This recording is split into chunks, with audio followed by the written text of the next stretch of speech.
নমস্কার বন্ধুরা, পারনাকুট্রে সবাইকে স্বাগত।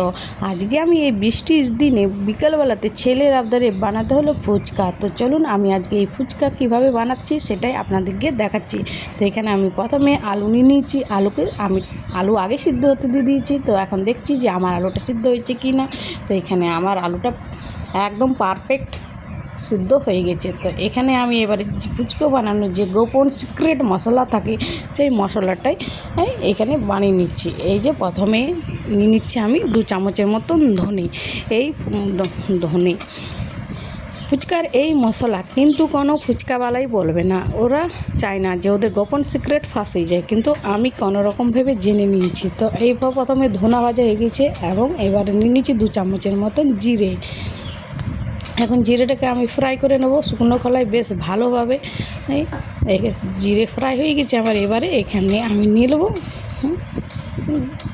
মুড়ি। তো মুড়িকে এখানে ভাজা হয়ে গেছে, কিন্তু এখানে একটা টিপস আছে। এই ফুচকা মশলা বানানোর জন্য সমস্ত মশলা কিন্তু আলাদা আলাদা করে আপনাকে ফ্রাই করতে হবে বা ভাজতে হবে। এখানে আমি নিয়েছিলাম রাঁধুনিটা আমি বেশ হালকা, একদম হালকা আছে। আর এখানে সমস্ত মশলা কিন্তু ভাজতে হবে কম আছে, গ্যাসের ফ্লেম কম নিয়ে। এখানে হাই ফ্লেমে ভাজবে না, তাহলে কিন্তু মশলা পুড়ে ঘেটে হয়ে যাবে। আর এখানে নিয়ে নিচ্ছি গোলমরিচ, শুকনো লঙ্কা আর এলাচ। আর এই যে এখানে একটু শুকনো লবণ নিয়ে নিচ্ছি, তাতে আমার মশলাটা খুব ভালোভাবে মিক্সচারে হবে। এই যে এখানে আমি একটা মিক্সচার গ্রাইন্ডার নিয়ে নিচ্ছি এবং সমস্ত মশলা একসাথে পেস্ট করে নেব। আর আমি এই তেঁতুল নিয়েছি ফুচকা জলটা বানানোর জন্য, যেটা নাহলে ফুচকা বানানো একেবারে অসম্ভব। তো এখানে আমি তেঁতুলের কাঠটা বের করে নেব এবং তেঁতুলের জলটা বেশ ভালোভাবে বানিয়ে নেব। এখানে তো দিয়ে দিচ্ছি আমি জলজিরা আর দিয়ে দিয়েছি 1 চামচের মতন বা হাফ চামচের মতন বিট নুন আর ভেজে রাখা মশলা। আর দিয়ে দেবো এখানে একটা পাতিলেবুর রস। আমার কাছে পাতিলেবুই আছে তাই আমি পাতিলেবু দিলাম। আপনাদের কাছে যদি গন্ধরাজ লেবু থাকে তাহলে আপনারা গন্ধরাজ লেবু দেবেন, কেন গন্ধরাজ লেবুর গন্ধটা আরও ভালো লাগে, কিন্তু আমার হাতের কাছে নেই, তো তাই আমি এখানে পাতিলেবু দেবো। আর উপর থেকে ছড়িয়ে দিচ্ছি ধনে পাতা এবং পুদিনা পাতা কুচি। চলুন তাহলে এবার জলটা তো আমার তৈরি হয়ে গেলো। এবার আমি আলুটা তৈরি করে নিই। এখানে আমি ভাজা আলু নিয়ে নিয়েছি, ওর মধ্যে দিয়ে দিচ্ছি ভাজা মশলা এবং দিয়ে দিচ্ছি কুচানো পেঁয়াজ, আর দিয়ে দিচ্ছি ওই ধনে পাতা আর পুদিনা পাতা কুচি এবং কাঁচা লঙ্কা।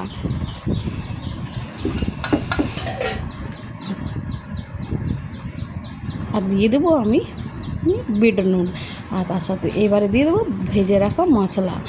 আর একটু ভেজে রাখা মশলাটা আগে দিয়েছি না, এবারে লেবুটা দেবো, লেবু দিয়ে এবারে বেশ ভালোভাবে হাত দিয়ে চটকাতে হবে। এটা কিন্তু কেউ কমেন্ট করবে না, এটা কিন্তু হাত দিয়েই চটকাতে হবে। আর আমার বন্ধুরা যারা ভালোভাবে আমাকে কমেন্ট করছো তারা এভাবে কমেন্ট করতে থাকো, তাহলে আমি আরও নতুন ভিডিও বানাতে উৎসাহিত হবে। তো এখানে আমার আলুটা বেশ ভালোভাবে চটকে মাখা হয়ে গেছে। এখন এবারে আমি চলুন ফুচকাগুলো ভেজে নেওয়া যাক।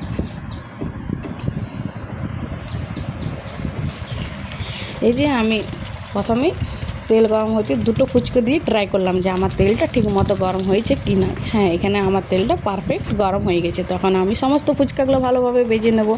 তো এভাবে আমি সমস্ত ফুচকা একে একে ভেজে নেব। আমি তো আগে ভাবতাম মেয়েরাই ফুচকা লাভার হয়, কিন্তু এখন আমি আমার ছেলেকে দেখে ভাবছি বাবারই আমার ছেলে প্রচণ্ড ফুচকা লাভার। হ্যাঁ, ফুচকা দেখলে ওর খাওয়াই যায়। তা বাড়িতে প্রায় আবদার করে, মা বাড়িতে ফুচকা বানাও না।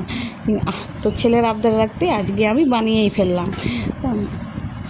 তো ভিডিওটা যদি ভালো লাগে তাহলে অবশ্যই লাইক করবেন, কমেন্ট করবেন এবং চ্যানেলটিকে সাবস্ক্রাইব করবেন এবং পাশের বেল আইকনটি অন করে রাখবেন, তাহলে আমি যে কোনো ভিডিও ছাড়ার আগে পৌঁছে যাবে আপনাদের কাছেই। তো এবারে চলুন তাহলে ফুচকাটা খাওয়ানো যাক। কীরকম হয়েছে একবার দেখুন। যা হয়েছিল না এই ফুচকাটা খেতে, আমার এখন মুখে জল আসছে, কারণ আমি তো এটা ভয়েস পরে দিচ্ছি, আগে খেয়ে নিয়েছি তারপর ভয়েস দিচ্ছি। ভয়েস দিতেই পুরো জিভে জল চলে আসছে। তাই বন্ধুরা পুরো ভিডিওটা এনজয় করুন এবং সুস্থ থাকুন, ভালো থাকুন। ধন্যবাদ।